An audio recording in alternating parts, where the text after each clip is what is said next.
it's 50%, doesn't matter if it's 15. Put in effort every day, show up, and that is how you make a career in anything. It's time. Nobody just woke up one day and they ended up where they are. So you have to put yourself out there. Any experience is good experience. I didn't even start off programming for the first few years. You just have to be in the space you want to be and be in it for a while.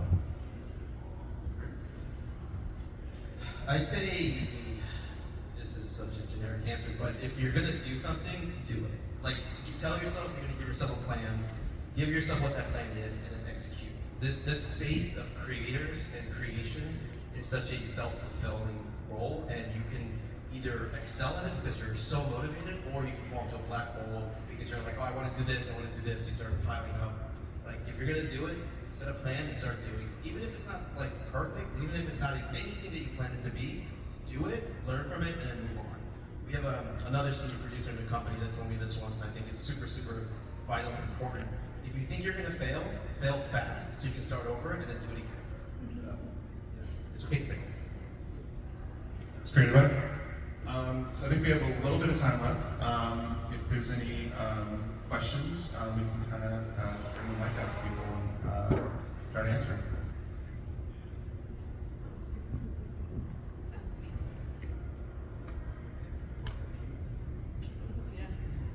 Hi, my name is Molly. I had a question. I work for an advertising agency and we focus on travel destinations, and I have been pushing some kind of like Roblox or Fortnite or some kind of gaming collaboration with some of our clients. I was wondering what kind of information you, from the other side, would be looking for in that kind of partnership.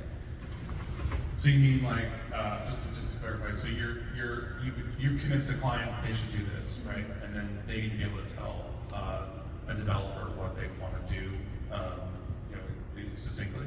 Yeah, and what kind of information might be helpful to kind of sway them to be interested in a partnership and how we could be best prepared to support that. I think it comes down to like what is the company's goals, like what's the client's goals? Do they want to reach 100 million people, or do they want to build a persistent experience? Do they want to just do a one-off event? So it really comes down to like what do they want to do, who's their target audience, and if they have any suggestions or ideas of how they can incorporate their own brand ideas into it. We love to work directly with brands. They pitch us ideas, and we love to pitch things back and try to come up with a collaborative solution that best fits what would work with that company. Yeah, typically, just to sort of like add to that, I mean, typically that process would be, if you build an RFP, for your client, and then get that over to a developer. There's probably, you can Google development studio RFP, and there's probably a template out there that you can use. But you should certainly be like things like what is the audience, what are your brand goals, and budget and timing. I think are all things that are definitely needed at least in there. And timing, I think, is a really big one because a lot of people want things done yesterday. No problem.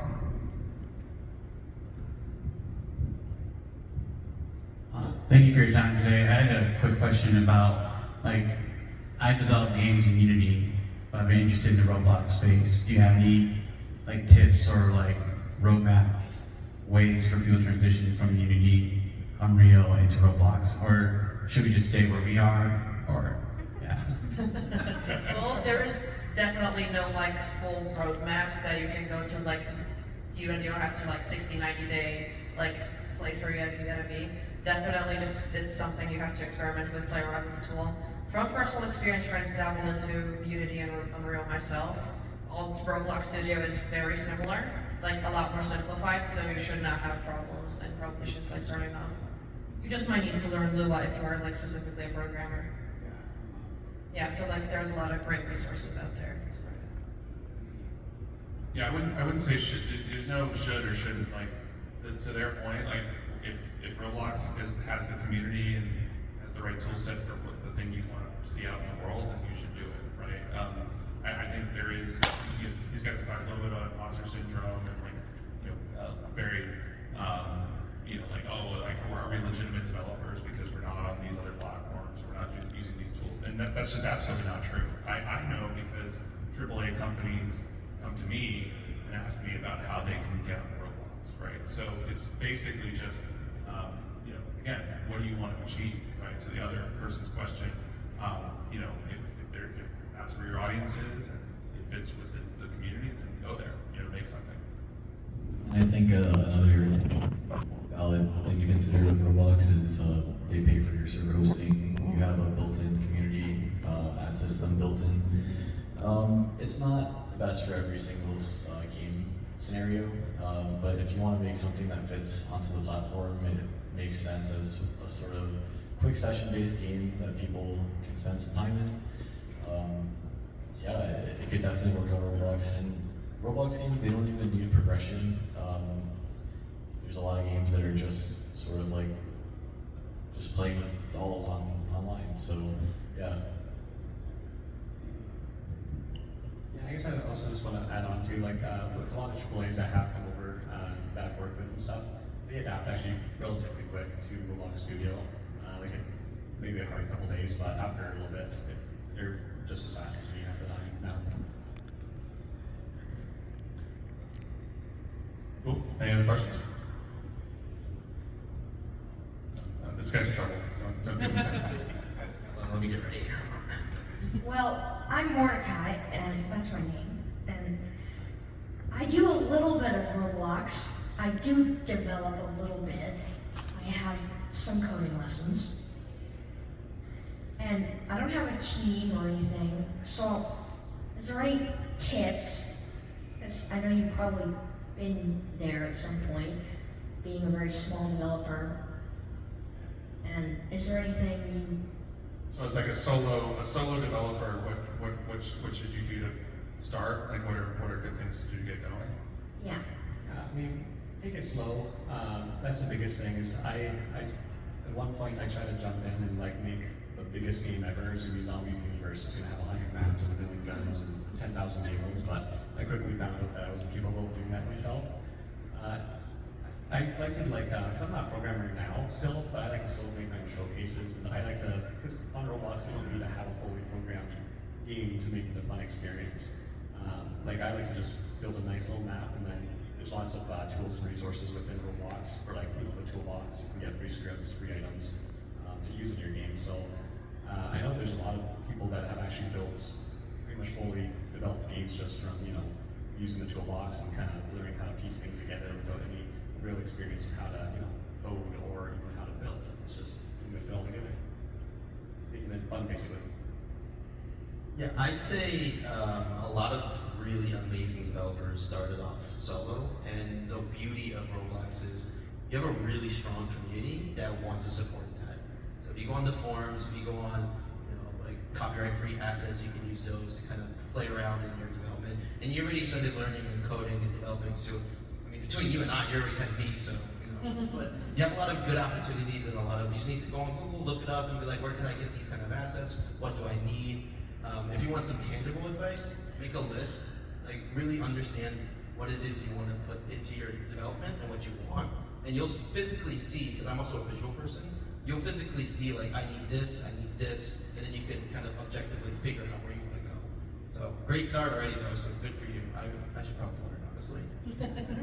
It's kind of down to what Paul said, like, well, you can, like, once you start putting the list together, you can start working on the game on your own. Like, you don't have to start off with someone right away if you actually do want to, like, work with someone. You can start working on the game, and then you can reach out to other people on that forum, or in your case, it would have been the Talent Hub. And be like, hey, I'm starting to work on this. This is what I got so far. If you're interested, just reach out to me, and you can start just talking to other people. And who knows, maybe you might find someone who's really great to work with. And just add on to that, actually, that's pretty much how I got into all my projects originally. Was I was working on it, and someone else came across it, was like, hey, that's pretty cool, and I help, and we just started working on it together. Actually, like, I think Zombie Universe, the one that flops, is back in 2014. It's been like, it's been like 6, 7, 8, 9 years since, and the coder that was with me then is at Game Time actually now. We're working on another game together. We're almost done it though, like this time, so. It's a small world. Go ahead, Mr.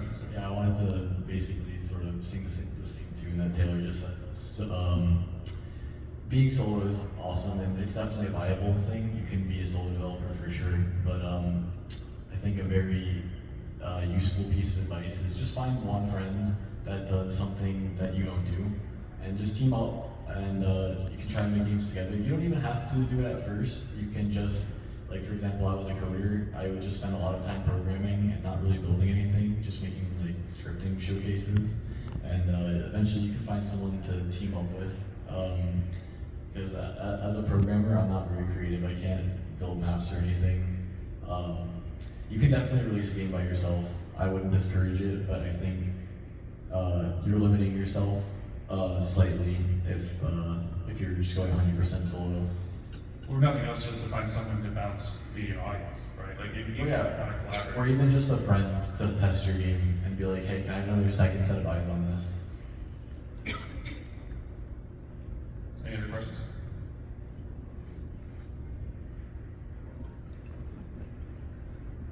All right, well, thanks everybody. Hope this helped.